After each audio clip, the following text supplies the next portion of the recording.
বন্ধু বান্ধৱীসকল আজি আমাৰ ফালে গোটেই দিনটো বৰষুণ দিছে সেইবাবে ভাবিলোঁ মিষ্টাৰ ইণ্ডিয়াই পথাৰৰ পৰা আহিব কিনো কৰিম চাহ অলপ বনাই খাওঁ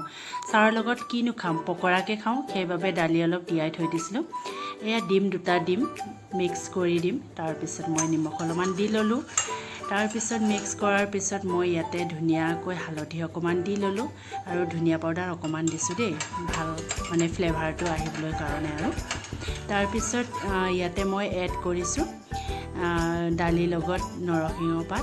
নৰসিংহ পাতৰ গোন্ধটো জানে নহয় আপোনালোকে জলকীয়া 3টা দিছোঁ অকণমান জ্বলা আহিবলৈ কাৰণে এইটো মই গ্ৰাইণ্ডাৰ মেচিনত ধুনীয়াকৈ পিহি ল'লোঁ পিহি লোৱাৰ পিছত মই ইয়াত আকৌ নৰসিংহ পাত দিলোঁ ডাঙৰকৈ যেতিয়া মই পকৰাটো বনাম তেতিয়া নৰসিংহ পাতটো যদি এডাল দুডালকৈ থাকে খুব ভাল লাগে তাৰপিছত মই ডিমটো ইয়াতে এড কৰি দিলোঁ আৰু অকণমান পানীটো বেছি হোৱাৰ কাৰণে মই ইয়াত ময়দা অকণমান দি দিলোঁ মানে আপোনালোকে বেচন দিব পাৰি বেচনটো মোৰ নাছিলে সেইবাবে মই ময়দা অলপ দিছিলোঁ এতিয়া তেল গৰম কৰি লৈ মই ৰেডি কৰি ল'লোঁ ৰেডি কৰি এয়া পকৰা বনাই আছোঁ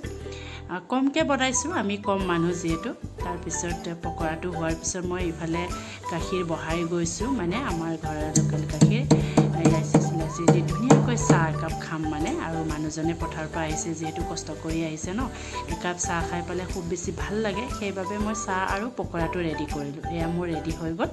এতিয়া মই এই চাহ মিষ্টাৰ ইণ্ডিয়াক দিম আপোনালোকে আশা কৰিছোঁ শেষলৈকে মোৰ ভিডিঅ'টি চাইছে বুলি আৰু আপোনালোকে কেনেকৈনো ঠাণ্ডা বতৰত কি খাই জনাব দেই আজিলৈ মই ভিডিঅ'টি ইমানতে শেষ কৰিব বিচাৰিছোঁ যদি আপোনালোকৰ ভাল লাগে লাইক কমেণ্ট শ্বেয়াৰ কৰিব লগতে কোনোবা যদি নতুন আহিছে প্লিজ মোৰ ভিডিঅ'টি ছাবস্ক্ৰাইব কৰি দিব আৰু মোৰ বৰটো মৰমেৰে আদৰি ল'ব বুলি আশা কৰিলোঁ।